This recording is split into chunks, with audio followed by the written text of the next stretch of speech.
મહેસાણા શહેરમાં સવારથી જ વરસાદ વરસી રહ્યો છે। સવારથી અત્યાર સુધી 3 ઇંચ કરતાં વધુ વરસાદ ખાબકતા મહેસાણા શહેરના અનેક વિસ્તારો પાણી થયા છે। આપણે આવ્યા છીએ હીરાનગર ચોક ખાતે। તમે જોઈ શકો છો કે અહીંયા બેટમાં હીરાનગર ફેરવાયું હોય, હીરાનગર વિસ્તાર બેટમાં ફેરવાયો હોય તેવું દેખાઈ રહ્યું છે। જ્યાં જોઈએ ત્યાં બસ પાણી જોવાઈ રહ્યું છે। આ વિસ્તારના આજુબાજુ અનેક રેસિડેન્સી એરિયા આવ્યો છે, આજુબાજુ અનેક સોસાયટીઓ આવેલી છે, અનેક દુકાનો આવેલી છે, પરંતુ આ જે વિસ્તાર હોય છે બેટમાં ફેરવાતા સ્થાનિક લોકો પરેશાન થયા છે, દુકાન ચાલકો પણ પરેશાન થયા છે। તમે જોઈ શકો છો ન્યૂઝ 18 ગુજરાતી પર એક્સક્લુઝિવ સમાચાર કે દુકાનોમાં પાણી ઘૂસી ચૂક્યા છે। તમે જોઈ શકો છો ટૂંક જ સમયમાં જે દુકાનો હોય છે તેમાં મોટાભાગનું પાણી જઈ શકે છે તેવી પરિસ્થિતિ સર્જાઈ છે। તમે જોઈ શકો છો આપણે હીરાનગર ચોક ખાતે પહોંચ્યા છીએ, જ્યાં ત્યાં ગમે ત્યારે સમય જે દુકાનમાં હોય છે પાણી જઈ શકે છે। થોડું પણ અત્યાર સુધી પાણી જઈ ચૂક્યું છે, પરંતુ જે દુકાનદાર હોય છે તેના દ્વારા સેફટી રાખી અને જે દિવાલ હોય છે તે મોટી કરવામાં આવી છે। આપણા સાથે દુકાનદાર છે, તેમના સાથે વાતચીત કરવાનો પ્રયત્ન કરીશું। કાકા, કેટલા વર્ષથી આ સમસ્યા જોવા મળી રહી છે? વારંવાર આ પાણી દુકાનમાં જતું હોય છે? 30-32 વર્ષ થઈ ગયા છે, એટલે દર વર્ષે આ સમસ્યા ચાલુ જ છે। કેટલા વરસાદમાં પાણી આવી જતું હોય છે દુકાનમાં? 2 કલાક વરસાદ પડે એટલે પાણી અંદર।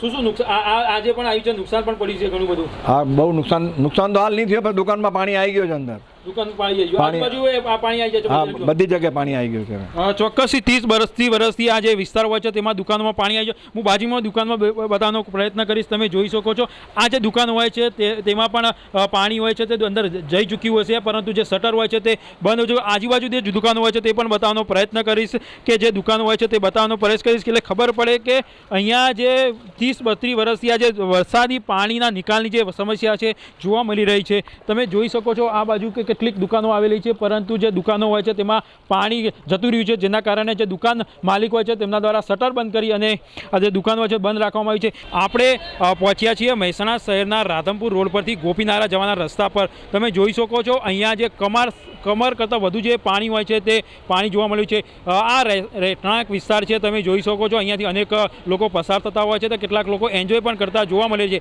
પરંતુ આ વિસ્તારમાં તમે જોઈ શકો છો કે કમર કરતાં વધુ પાણી હાલ જોવા મળી રહ્યું છે। તો બીજી બાજુ ગાડી બતાવવાની કોશિશ કરી, અહીંયા કેટલીક ગાડી પણ પાર્કિંગ કરવામાં આવી હતી, પરંતુ જે ગાડી હોય છે પાર્કિંગમાં રહી જઈ, પરંતુ જે ગાડી હોય છે તે પણ અડધા કરતાં વધુ જે હોય છે તે પાણીમાં ગરકાવ થઈ જાય। એક અહીંયા ગાડી થઈ શકે, આગળ પણ જોઈ શકો છો ગાડી હોય છે, એટલે કે અહીંયા મહેસાણા શહેરમાં વરસાદ વરસતા જ્યારે તરફ જે હોય છે પાણી જોવા મળે છે।